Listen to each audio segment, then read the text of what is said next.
In 1900, the Balkans are a patchwork of young kingdoms, each carved from the crumbling edge of the Ottoman Empire, and each with an army built for a single purpose: to take and to hold disputed ground. Serbia stands at the top, 150,000 men under arms, with Romania, Greece, and Bulgaria crowded close behind. These are conscript armies of peasants in uniform, small by the standard of the great powers, but enormous for nations this size. Every border here is contested, every neighbor a rival, and every kingdom is quietly counting the other's rifles. Then, within a few years, one of them begins to outbuild them all. By 1906, Bulgaria has assembled the largest army in the region, disciplined, drilled, and ambitious. They will call it the Prussia of the Balkans, and in 1912 they use it. The Balkan states band together and fall on the last Ottoman lands in Europe, mobilizing hundreds of thousands of men almost overnight, Bulgaria fielding the largest force of all. The map is redrawn in blood, and then the victors turn on each other. 2 years later comes the catastrophe the Balkans had, in a sense, begun. In 1914, a single shot in Sarajevo lights the fuse of the First World War, and the whole peninsula is swept into it. The armies swell to sizes never seen here before. Serbia is overrun and its army driven into exile across the mountains. Bulgaria throws in 500,000 men, and in 1916, Romania enters the war and mobilizes an army larger than any of them, more than 500,000 soldiers, only to be nearly destroyed. When the guns fall silent in 1918, the map is unrecognizable. Out of the wreckage, a new country is stitched together, the Kingdom of Serbs, Croats, and Slovenes, soon to be called Yugoslavia, binding a dozen peoples under one crown and one army. But for the next 20 years, it is not Yugoslavia that leads. It is Romania. Enlarged by the peace, nearly twice the size it was before, Romania keeps the biggest standing army in the Balkans through the 1920s and deep into the 1930s. Yugoslavia close behind, Greece and a treaty-shackled Bulgaria trailing. These are the years between the wars, parades and conscripts and slowly modernizing armies, each watching the others, all of them sensing the peace will not hold. And as the 1930s darken, the numbers begin to climb again.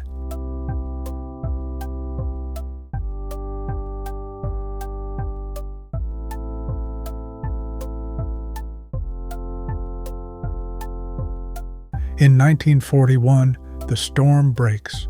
Germany and its allies invade, and Yugoslavia is smashed apart in 11 days. But it does not stay down. In the mountains, a resistance army begins to grow, Tito's partisans, and it grows into the largest fighting force the Balkans has ever raised. By 1944, that army numbers nearly 800,000, and it does something almost unheard of in occupied Europe. It liberates its own country, largely on its own. When the war ends, Yugoslavia stands as the dominant military power in the region, and its leader, Josip Broz Tito, means to keep it that way. He breaks with Stalin, refuses to join either bloc, and builds a doctrine of total defense. A large standing army backed by millions of armed reservists, a whole nation designed to make itself impossible to occupy. For decades, no one in the Balkans comes close. Yugoslavia is the giant, and everyone else is measured against it. And for the length of the Cold War, that is how the map stays, frozen into place by the great standoff between East and West. Yugoslavia sits in the middle, Aligned with neither, its army the largest in the region, a wary buffer between the blocs. To the east, Romania and Bulgaria are locked into the Warsaw Pact, armed and organized by Moscow, though Romania guards a stubborn independence of its own. To the south, Greece joins NATO, its army fixed less on the communist north than on its old rival across the Aegean, a tension that will keep it large long after the others shrink. Year after year, the ranking barely moves. Yugoslavia first, Romania second, Bulgaria and Greece behind. The bars rise and fall by a few thousand, the flags stay the same, and a kind of armed peace settles over the peninsula. But the numbers, quietly, are drifting downward. Yugoslavia's giant army slims as it modernizes, trading mass for machines. 400,000 becomes 300, then less. And around 1980, something the chart has not shown in half a century happens at the very top. Romania edges past Yugoslavia into first place. Ceausescu, forever hungry for prestige, keeps Romania's ranks swollen even as the country starves. It is a hollow kind of strength, a vast army propping up a failing state.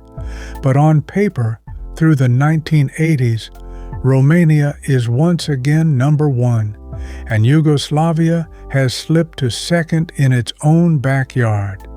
That slip is a warning. The country that held the top of this chart for 40 years is weakening, not in its soldiers, but in the thing that held it together. Tito is dead. The republics are pulling apart. The economy is collapsing. The largest, proudest army in the Balkans is about to learn that its most dangerous enemy is not across any border, but inside its own ranks. The Cold War is ending, and the peace it enforced is ending with it. In 1991, Yugoslavia comes apart. Slovenia and Croatia declare independence.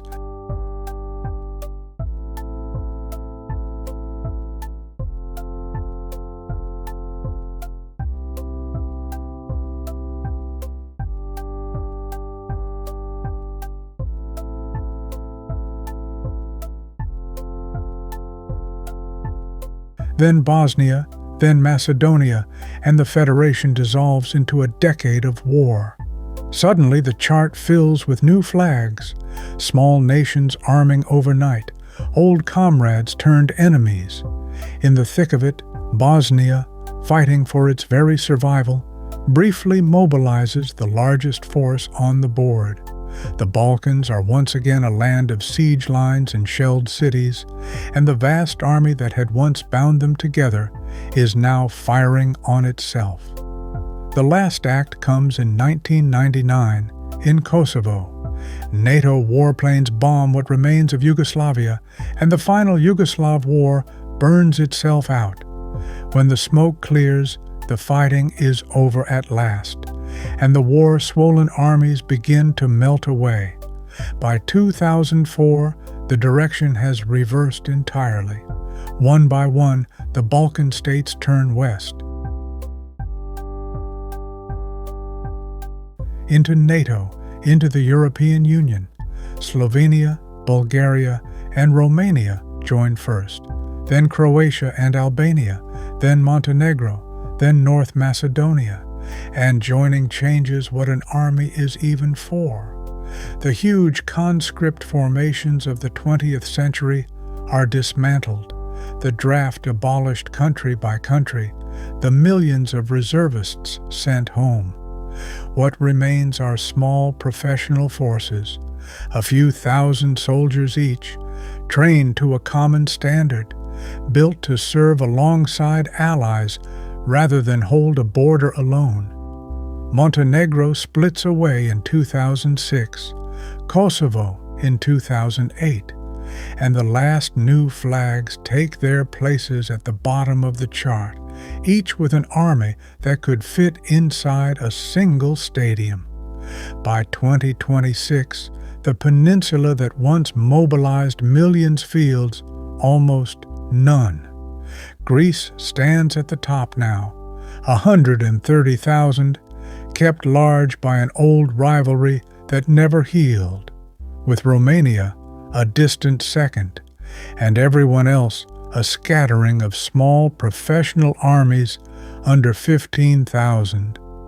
The powder keg of Europe, the ground that set the whole continent alight in 1914, has become one of its quietest military corners.